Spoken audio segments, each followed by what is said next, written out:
Okay. One man. All right, sir.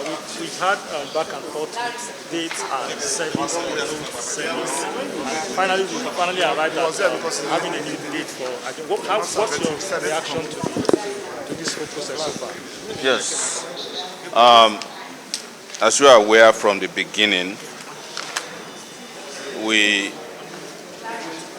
knew that there was another voyage in waste of state resources. It was desperation on the part of the DSS to file charges where no offense was committed. And you saw that with what the lawyer to Meta said, that they have looked at the charges, nothing even related to an offense affecting Meta, that's Facebook.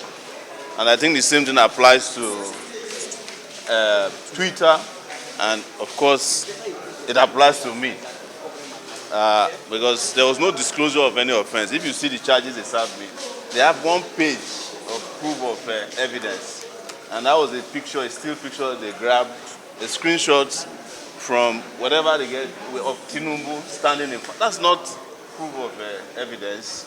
They did not even, I don't want to teach them what to do because I know they will still come and fumble again next time. Then the most important thing that ought to have been done, which was to serve me, they refused to serve me. They were hoping that they come and ambush me in the court. They did not want to serve me because they are afraid that I will prepare for trial. But I decided to come because even cases that don't concern me, I come to this court to attend to them.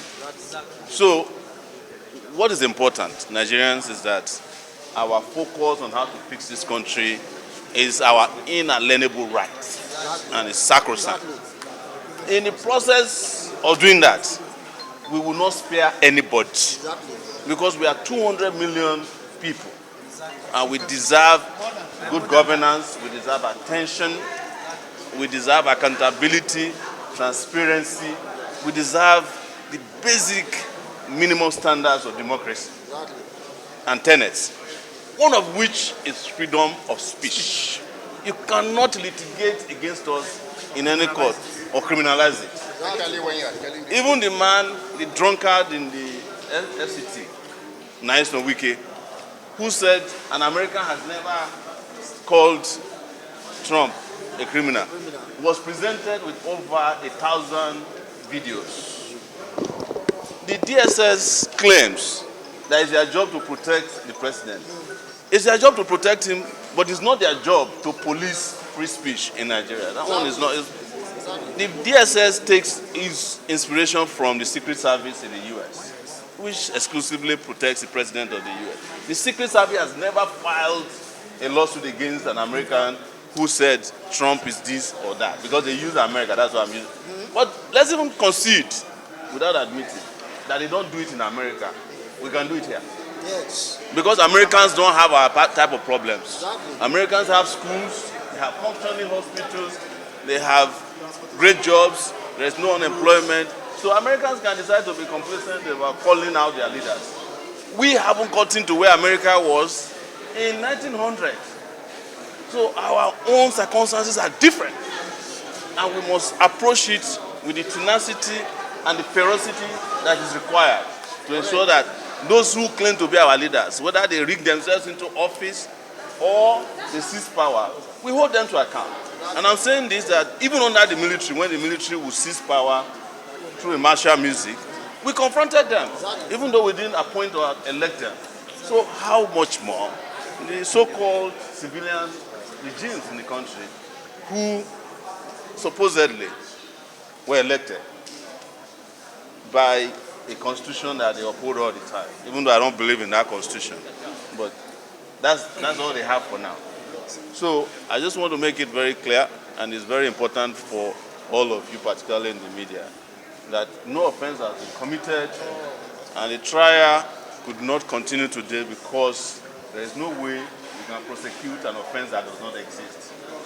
They disgracefully brought the DPP of the Federation to come and personally oversee this case.